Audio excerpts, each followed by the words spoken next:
ایک امپورٹنٹ مسئلہ یاد رکھیے، اگر بے وضو شخص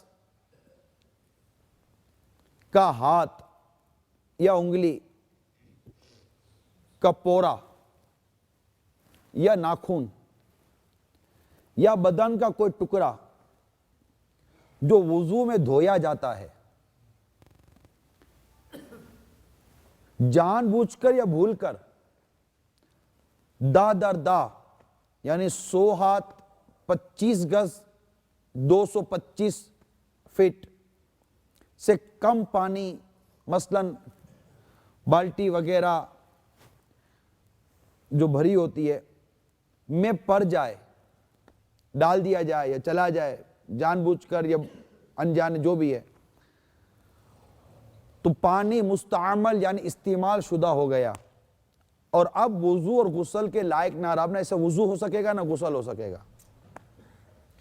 اس طرح جس پر غسل فرض ہو، اس کے جسم کا کوئی بے دھلا ہوا حصہ پانی سے چھو جائے تو وہ پانی وضو اور غسل کے کام کا نہ رہا۔ ہاں اگر دھلا ہاتھ یا دھلے ہوئے بدن کا کوئی حصہ پڑ جائے تو حرج نہیں۔ یہ مستعمل پانی کا حکم ہے، جس کی ہمارے یہاں احتیاط و دور کی بات ہے، غالباً مسلمانوں کی بہت بڑی تعداد ہے جس سے مائع مستعمل کہتے ہیں اس کو، استعمال شدہ پانی متعلق پتہ ہی نہیں ہوتا کہ اس طرح ہاتھ ڈال دینے سے یا پورا ڈال دینے سے یا ناخن ڈال دینے سے پانی استعمال شدہ ہو جاتا ہے، جس سے نہ وضو ہوگا نہ غسل ہوگا۔ اگر ایسے پانی سے وضو کیا غسل کیا تو نہ وضو ہوا نہ غسل ہوا۔ یہ پانی اب اس قابل ہی نہیں رہا کہ اس سے وضو اور غسل ہو سکے۔ اب وہ پانی یا پھینک دیں گے، وہ پانی آپ کو استنجا کے لیے کام آئے گا، برتن دھونے کے لیے ناپاک نہیں ہے وہ کئی چیزوں میں پانی کام آئے گا لیکن وضو اور غسل کے کام کا نہ رہا۔ An important ruling about used water. If you are without wudu and your hand, fingertip, fingernail, toenail or any other part of your body that must be washed during wudu comes into contact with water covering less than the surface area of 25 square yards or 225 square feet.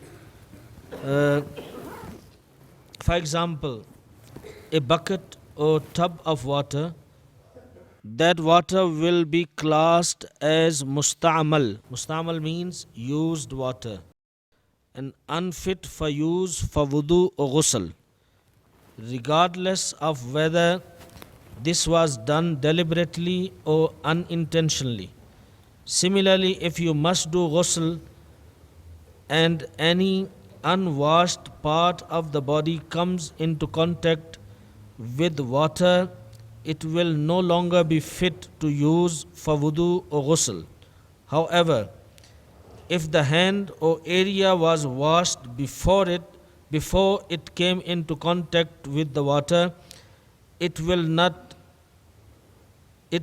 not affect it. But also keep in mind that the used water is not an impure water. Used water is a pure water, but it does not have the ability to purify. So it can be used for some other things, but you cannot have purification through this water. اس کو پھینک نہیں دیجیے گا۔ So don't waste it, don't just throw it away, use it for some